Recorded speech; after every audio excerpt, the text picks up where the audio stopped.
So all I kept hearing at the end of 2020 was, man, I can't wait for 2020 to go away. I'm so looking forward to 2021. That's all I kept hearing. Well, it is now 2021. Matter of fact, we're almost going into April, and this is what's happening.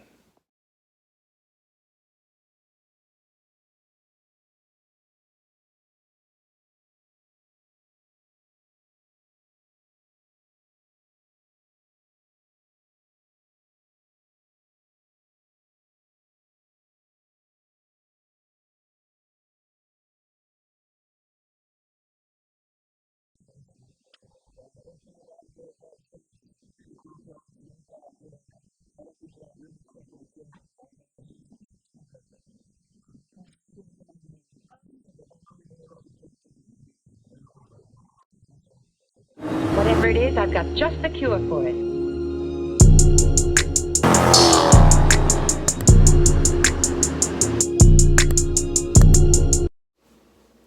YouTube was good. This is Mango 392 back at it with another video. And yeah, the car community has really been hit hard in the beginning of 2021 with local law enforcement really clamming down on muscle cars. And now, I guess a week or two, EPA has clamped down on these tune shops.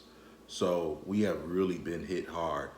I'm shooting this video because a lot of people have done videos on this, and you can do your own research, on what's going on. RT Life Knockout 360 has done a video on this situation, and you can, go to their channel and really, find out what's going on. I want to give you my perspective of what I feel is going on. As of lately, you know, I've seen a lot in the news of people just speeding. Uh, as you know, down in the Houston, Texas area, uh, there was a 23-year-old boy. I believe his age was 23. I don't want to get too much into it, but he plowed into a crowd and ended up, injuring a few people and killing uh, one person. Um, I looked at the news, and you have local officials and enforcement agencies really trying to crack down on what needs to be done. Um, and it's too bad because two lives are affected by it. One of the deceased person, and the other one of the 23-year-old who now is facing facing serious charges where he could spend the rest of his life in jail. And it's a sad situation. Um, we also have things going on here in California where as you guys seen earlier, where these cops are just cracking down, giving citations, impounding cars, everything like that. Uh, you also seen in Charlotte where they're just pulling people over left and right, you know, and it's all because of, you know, that saying, one bad apple spoils it for everyone. But at this moment, we all need to come together as one. Um, now we got the EPA coming into, Lund Performance, and going through his paperwork to make sure that,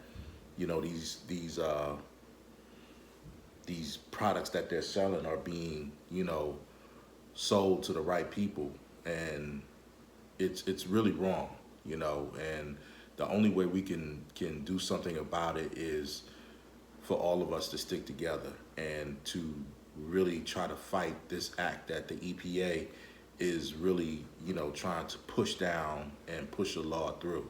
And at the end of the day, um, I'm gonna show you a clip to see how much they know about the car community, and how much we have some lawmakers that are willing to, fight for us and have these laws, pretty much be, how would you say, more definable to the point where we understand what's going on and what laws they're trying to pass. So please take a look at this clip right here.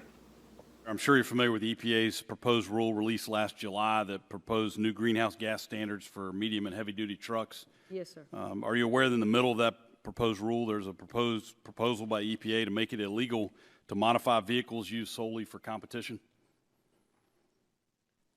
No, sir, I don't believe that that's what it says, but I certainly understand the section that you're talking about. Well, I can read the language to you. It says certified motor vehicles and motor vehicle engines and their emission control devices must remain in their certified configuration even if they're used solely for competition or if they become non-road vehicles or engines.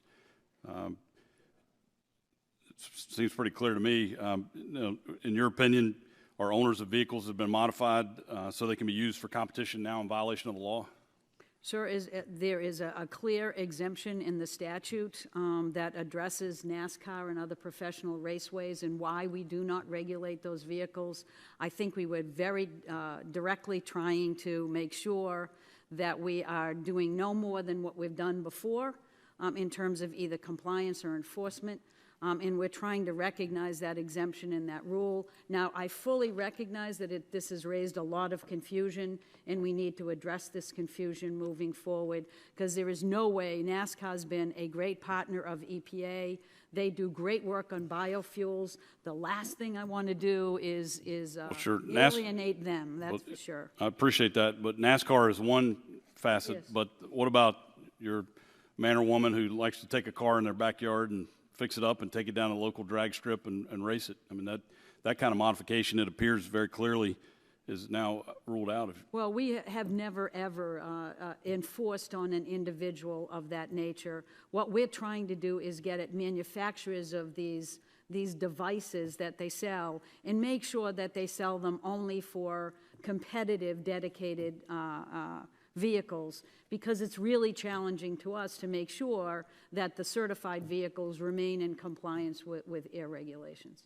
Well, I appreciate what you're saying, but it says here, emission control devices must remain in a certified configuration even if they're used solely for competition. I mean, it sounds different. The rule sounds different from what you're explaining. We'll do the very best we can. We actually we've had substantial amounts of discussion. Whatever we can do to clarify this, we're going to be able to take those steps. Well, I think taking the word solely used for competition out, I mean, I'll have to see it in its entirety. I'm not a lawyer. I appreciate the need to use common sense language. I know that what I've told you is what our intent was. We will make sure that the language matches that. Okay, well, I certainly appreciate that, because not only is this an important part of the way of life for a lot of Americans who enjoy taking cars and modifying them so they can race, but it's a $1 billion industry of aftermarket folks who make parts for people to use in competition. I remember back in February, you testified before the committee and you made the point that not one EPA regulations ever cost one job.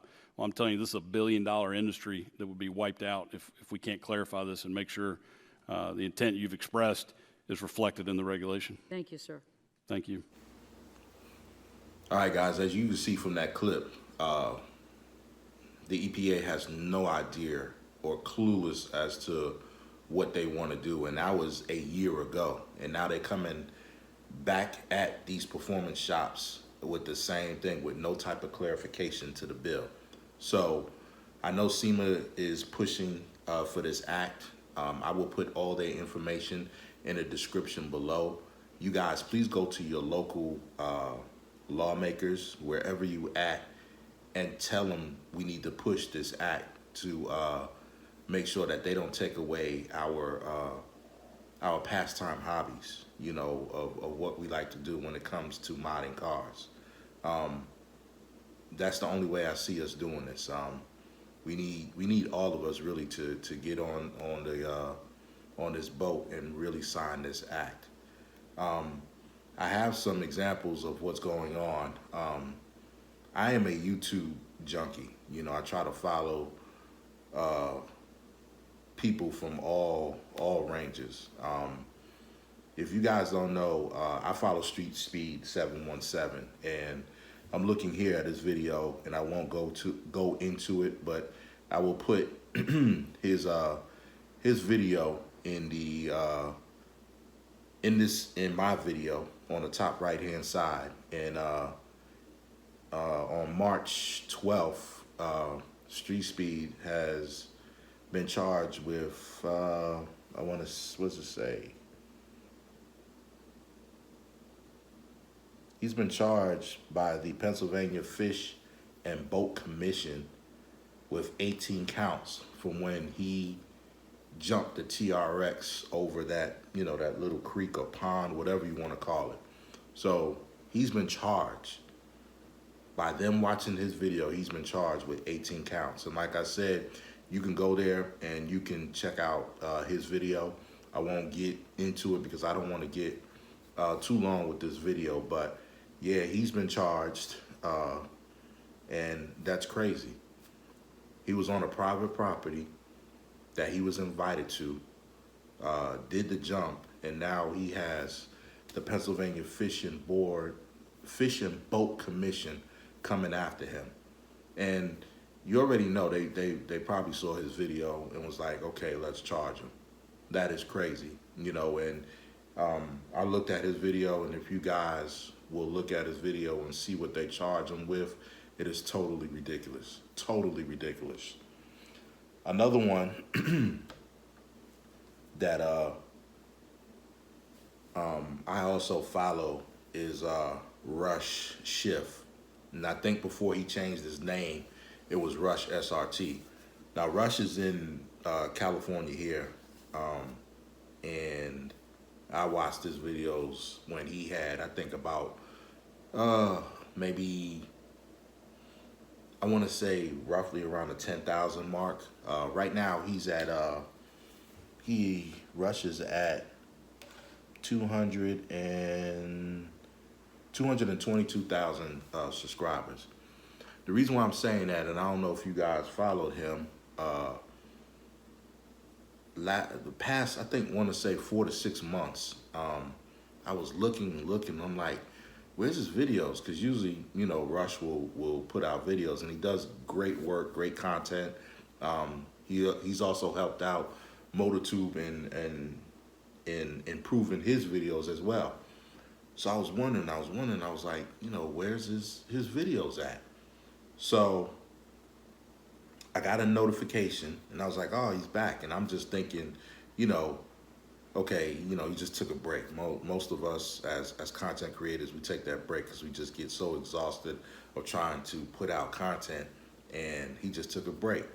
So when he did this video, and I will put his video up on the right-hand side of why he stopped making YouTube videos. So Rush had, he had a Mustang GT with the Whipple on it. I think he brought another Mustang 302, and then also he had the Challenger, the SRT Challenger. And I think he was in the midst of getting a Trackhawk as well when I last saw his videos. So when he posted the video of why he stopped making YouTube, he got into it. Long story short, and this is also from I think law enforcement really just cracking down on us by watching our videos, is he said he got up one morning, had a knock on the door. Then of course he had a warrant from wherever he lives at in California, and they just took his cars, took all of his cars. Now, can you imagine you getting woken up in the morning with a knock on your door from local law enforcement, all the money, all the hard work that you put into your vehicles, and they just taking them, just take them, just take them, just gone.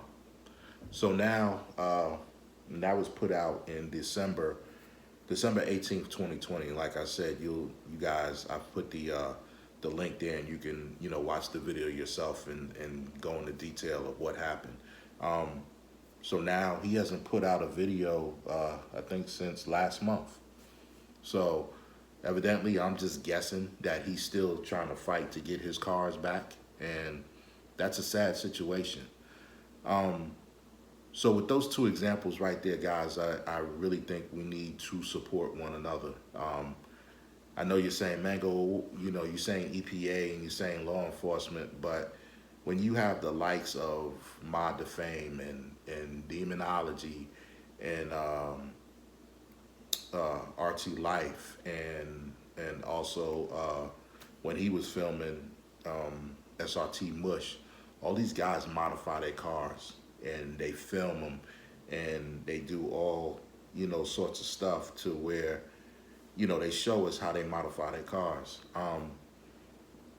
Law enforcement is cracking down, and with them watching our videos, man, we all need to support one another and be as one and get some clarification with these lawmakers and have them stop doing it.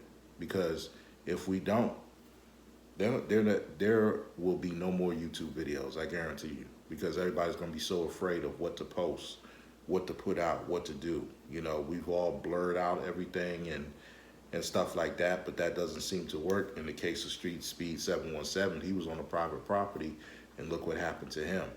And I'm saying that to say this. I just think personally, with everything going on within the past month or two, I think, you know, you have local lawmakers that, you know, go to, you know, the government and say, hey, something needs to be done between, you know, people running from the cops and